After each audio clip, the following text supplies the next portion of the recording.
Hello students, welcome to my YouTube channel Anant mathematics. तो student, आज हम बात करने वाले हैं sum number second class +2 mathematics exercise number 5.8।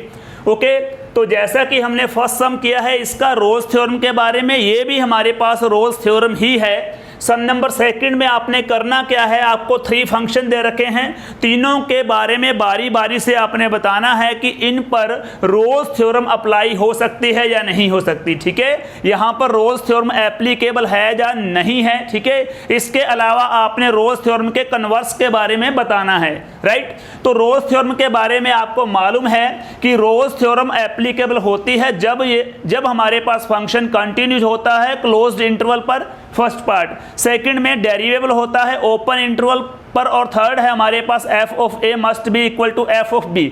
मतलब रोल्स थ्योरम एप्लीकेबल है। ठीक है, रोल्स थ्योरम कब एप्लीकेबल है? जब ये तीनों कंडीशन फंक्शन को सेटिस्फाई करती हैं। Mean to say function continues होना चाहिए, क्लोज्ड इंटरवल पर फंक्शन डेरिवेबल होना चाहिए ओपन इंटरवल पर, और f of a must be equal to f of b। Okay, तो रोल्स थ्योरम का कन्वर्स हमारे पास क्या होता है? जब हमारे पास f of a not equal to f of b होता है तो इसे हम लोग बोलते हैं रोल्स थ्योरम का कन्वर्स। मीन टू से LMVT theorem, Lagrange mean value theorem.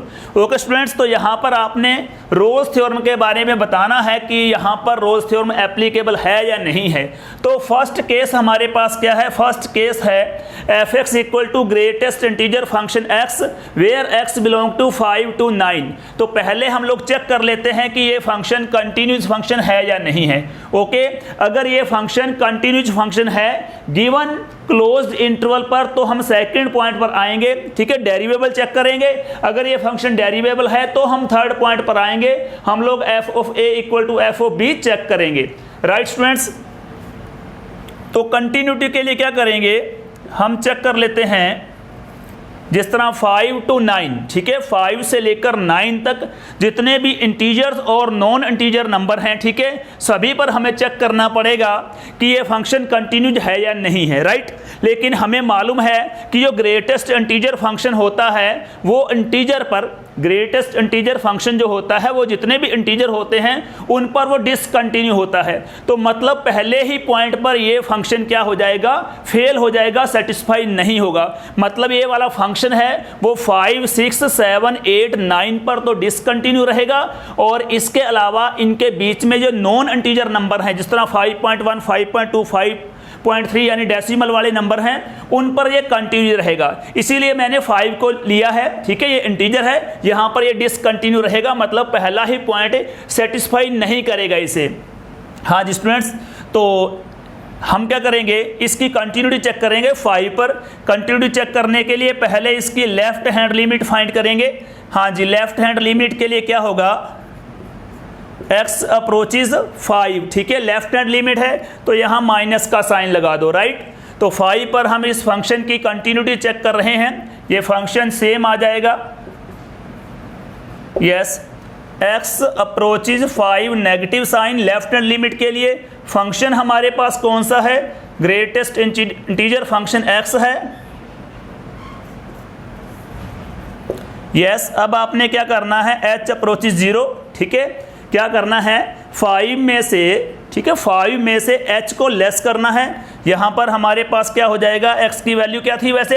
Approximately 5 थी। अब इसे फिल करेंगे 5 माइनस h, और h की वैल्यू क्या है? h की वैल्यू ऑलमोस्ट 0 है, मतलब h is very very small number, बहुत ही माइनर सी वैल्यू है। ठीक है, तो ये वैल्यू मान लो सपोज करो 0.000001 है। ठीक है, मतलब ये 0 नहीं है लेकिन बहुत ही छोटा सा नंबर है। ठीक है, तो यहाँ पर ये क्या रहेगा, ध्यान दो, 5 माइनस h। ठीक है, 5 में से h लेस किया है और h अप्रोक्सीमेटली 0 है, बट नेवर इक्वल टू 0। कभी भी 0 के इक्वल ये नहीं होगा, लेकिन 0 ही है।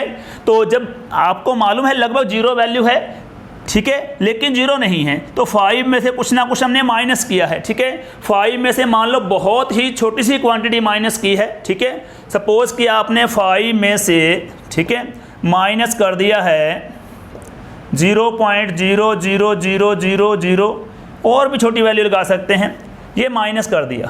ठीक है।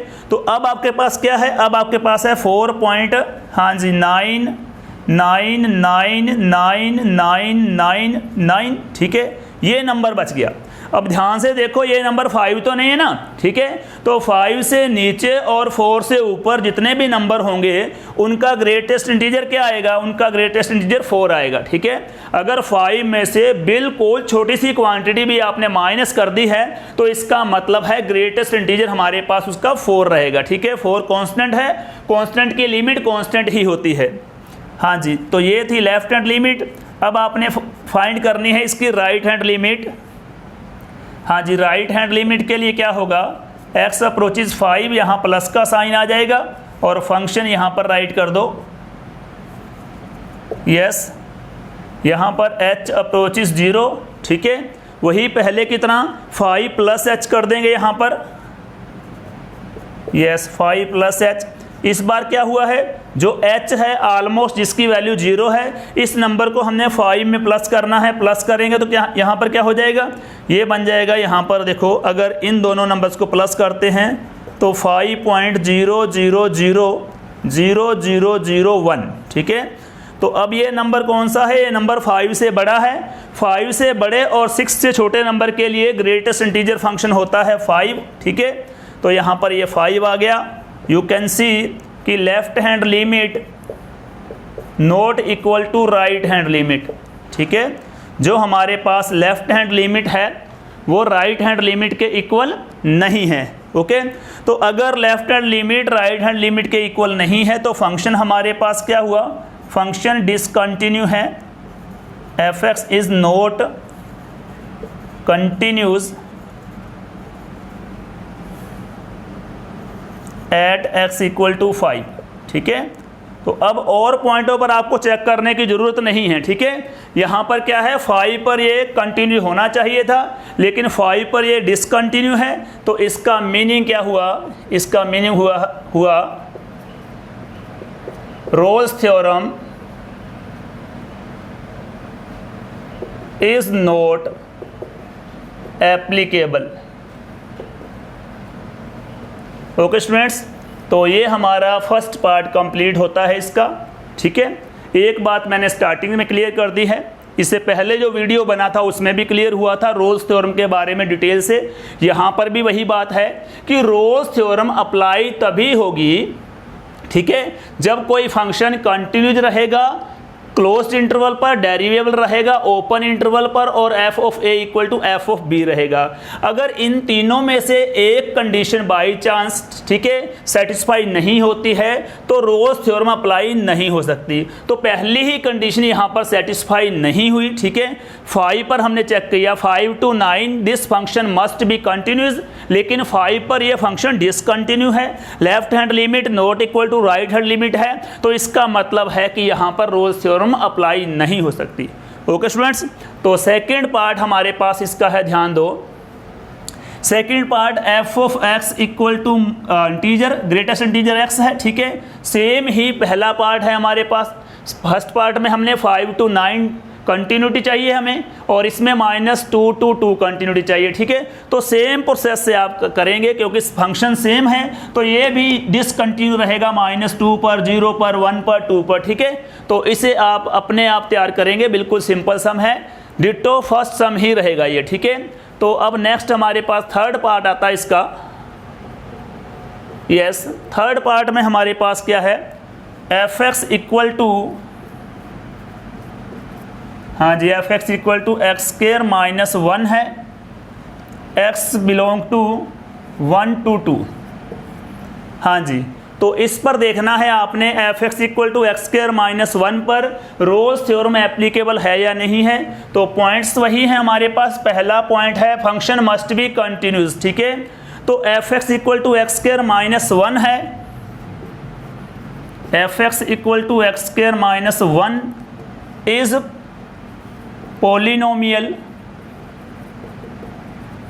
ये हमारे पास एक पॉलिनोमियल फंक्शन है, और पॉलिनोमियल फंक्शन हमेशा ही कंटिन्यूस फंक्शन होते हैं, चाहे नंबर्स कोई भी हो। ओके, तो यहाँ पर क्या राइट करेंगे, f(x) इज कंटिन्यूस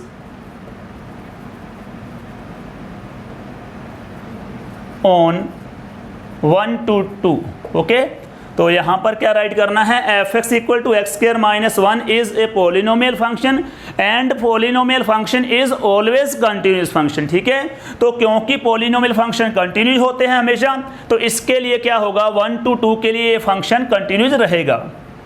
हाँ जी, सेकंड हमारे पास क्या है, ये ओपन इंटरवल पर डेरिवेबल है या नहीं है। तो डेरिवेबल के लिए चेक करो, इसका जो डेरिवेशन है, ठीक है, वो डिफाइन होता है या नहीं होता है गिवन इंटरवल पर। आपने गिवन इंटरवल पर ही चेक करना है। ठीक है, तो हमारे पास फंक्शन है एक्स स्क्वायर माइनस 1, इसका डेरिवेशन फाइंड कर लो। ये डेरिवेशन बनेगा F dash x, yes F dash x हमारे पास क्या आएगा, ये आ जाएगा 2x। ठीक है, अब 2x में देखो कि जो हमारे पास ये 2x है, ये 1 to 2 के लिए डिफाइन है या अनडिफाइन है। नेचुरली बात है डिफाइन है। ठीक है, तो क्या राइट करेंगे, which exist in yes open interval 1 to 2। ठीक है, आप 1 से लेकर 2 तक, मतलब 1 2 को छोड़ना है, 1 और 2 के बीच में जितने भी इंटीजर्स हैं या नॉन इंटीजर नंबर हैं, उनमें से कोई भी नंबर यहाँ पर फिल करोगे तो इसकी वैल्यू जो आएगी वो हमारे पास डेफिनेट आएगी, रियल आएगी, मतलब डिफाइन होगा। राइट, ठीक है, तो यहाँ पर क्या राइट करेंगे, अगर ये डिफाइन है तो F X is derivable on open interval 1 to 2। ये ओपन इंटरवल 1 to 2 पर क्या है, डिफाइन है। ठीक है, यहाँ पर क्लियर सा हमें मालूम पड़ता है। थर्ड हमारे पास पॉइंट क्या है, we must have f of a equal to F of b. Check करना पड़ेगा कि f of a equal to F of b है या नहीं है। ठीक है, ये हमारे पास ए की वैल्यू है और ये बी की वैल्यू है। राइट, एफ ऑफ ए यानी एफ ऑफ 1। ठीक है, यहाँ 1 फिल कर दो, 1 का स्क्वायर 1 होता है, तो 1 माइनस 1 ये आ जाएगा हमारे पास 0। ठीक है, अब आप एफ ऑफ बी फाइंड कर लो, यहाँ पर फिल कर दो 2। हाँ जी, तो ये हमारे पास क्या हो जाएगा, एफ ऑफ 2 बन जाएगा, 2 का स्क्वायर 4 होता है, तो ये बन जाएगा 4 माइनस 1 3। हाँ जी, यू कैन सी कि जो हमारे पास एफ ऑफ ए यानी कि एफ ऑफ 1 है, ठीक है, वो इक्वल नहीं है एफ ऑफ बी के यानी कि एफ ऑफ 2 के। ठीक है, मैंने क्या बोला है आपको कि रोल्स थ्योरम एप्लीकेबल होती है जब फंक्शन कंटिन्यूज होता है क्लोज्ड इंटरवल पर, डेरिवेबल होता है ओपन इंटरवल पर, और f of a equal to F of b होता है। ठीक है, लेकिन यहाँ पर f of a equal to F of b नहीं है, इसका मतलब है रोल्स थ्योरम एप्लीकेबल नहीं है। ओके स्टूडेंट्स, तो यहाँ पर क्या राइट करेंगे, देयरफॉर रोल्स थ्योरम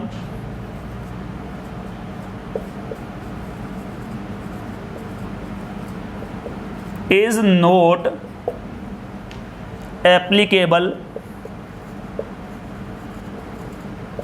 क्यों एप्लीकेबल नहीं है Rolle's theorem, since F of 1 mean to say F of A not equal to F of B यानी कि एफ ऑफ 2। ओके, तो यहाँ पर हमारे पास रोल्स थ्योरम एप्लीकेबल नहीं है, बट LMVT थ्योरम एप्लीकेबल है। क्यों है एप्लीकेबल, क्योंकि जो LMVT थ्योरम होती है,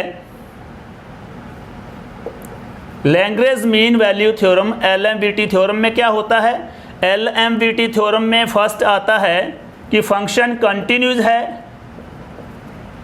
हाँ जी, क्लोज्ड इंटरवल ए बी पर। राइट, तो ये वाला function closed interval a b पर कंटिन्यूज है, हमने चेक कर लिया है। ठीक है, सेकंड क्या है, फंक्शन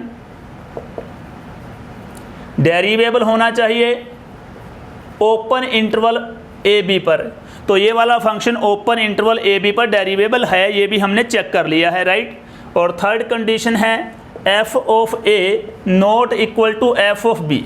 ओके, तो ये कंडीशन आप देख सकते हो कि f of A not equal to F of b है। राइट, तो ध्यान देना, रोल्स और लैग्रेंज मीन वैल्यू थ्योरम में क्या डिफरेंस है, थर्ड पॉइंट का डिफरेंस है। अगर f of a equal to F of b है दैट इज रोल्स थ्योरम, और अगर f of A not equal to F of b है तो that is LMVT theorem, mean to say converse of Rolle's कह सकते हैं। Okay, तो यहाँ पर हम क्या राइट करेंगे कन्वर्स ऑफ रोल्स के बारे में, but hence LMVT is applicable. Okay, तो यहाँ पर LMVT एप्लीकेबल है। क्यों है? Because f of 1 not equal to f of 2 mean to say f of a not equal to f of b। Okay, तो अगर LMVT theorem converse of Rolle's theorem applicable है तो क्या होगा, आपके पास C की मिनिमम, यानी C क्या होता है, C भी X होता है, ठीक है, जो इसके बीच में होता है। ओपन इंटरवल ले लो, ये रहा ओपन इंटरवल, ठीक है, इसके बीच में कोई नंबर होगा, ठीक है, इसके बीच में कोई नंबर होगा। यहाँ पर जो हमारे पास टेंजेंट रहेगा, इस कर्व पर जो टेंजेंट रहेगा वो कोड के पैरेलल जाएगा। ओके स्टूडेंट्स, ध्यान देना, हमारे पास क्या बनेगा, ये f dash c equal to f of b minus f of a by b minus a।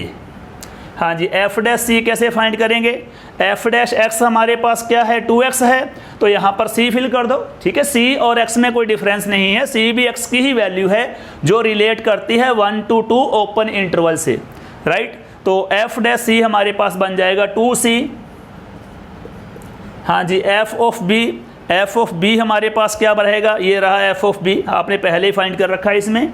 f of b की वैल्यू क्या है, 3, तो यहाँ पर 3 फिल कर दो, माइनस f ऑफ a, ये रहा f ऑफ a यानी f ऑफ 1 0, बाय में b माइनस a, ये हमारे पास b की वैल्यू है, ये a की वैल्यू है, तो b माइनस a मतलब 2 माइनस 1, तो 2c इक्वल टू हमारे पास क्या होगा, 3 माइनस 0 तो 3 आएगा और 2 माइनस 1 1 आएगा, तो c की वैल्यू हमारे पास आ गई 3/2। अब ये चेक करो कि 3/2 इस इंटरवल में है या नहीं है। यस, ओपन इंटरवल 1 to 2 में ये है। तो यहाँ पर क्या हुआ, LMVT थ्योरम है जो इज वेरीफाई। हालांकि हमसे ये नहीं पूछा इस सम में कि LMVT वेरीफाई है या नहीं बताओ, लेकिन ये मैंने आगे एक्सटेंड कर दिया। इन्होंने रोल्स के कन्वर्स के बारे में पूछा था, ठीक है, भी by chance roles theorem applicable नहीं है तो क्या उसका कन्वर्स एप्लीकेबल है।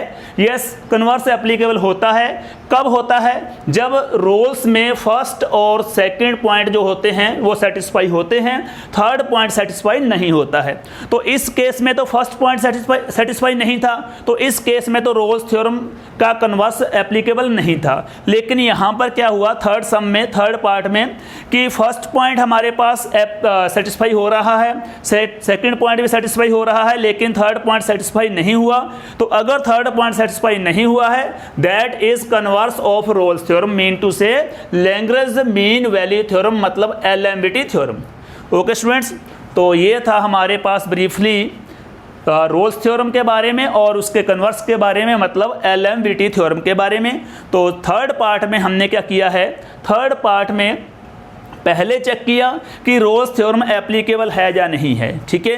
तो इसमें क्या हुआ, फर्स्ट पॉइंट हमारे पास कंटिन्यू जा रहा है, ओके, सेकंड पॉइंट डेरिवेबल आ रहा है, ओके, लेकिन third point f of a not equal to f of b था, इसलिए रोल्स थ्योरम एप्लीकेबल नहीं थी, लेकिन उसका कन्वर्स एप्लीकेबल था, ठीक है। और कन्वर्स एप्लीकेबल था, उसके बाद हमने आगे अपनी ओर से एक्सटेंड कर दिया कि यहाँ पर जो हमारे पास LMVT है वो वेरीफाई होती है। इसके लिए हमें c की वैल्यू निकालनी होती है, और c का मतलब क्या है, c का मतलब ये है कि जो भी आपको इंटरवल दे रखा है उसमें, ठीक है, c की वैल्यू आएगी ओपन इंटरवल के बीच में, ठीक है, मतलब x की वैल्यू ही कह सकते हैं आप लोग। ओके स्टूडेंट्स, तो ये था हमारे पास sum number second, exercise number 5.8। Next sum के लिए next video. Okay students, all the best, thank you so much.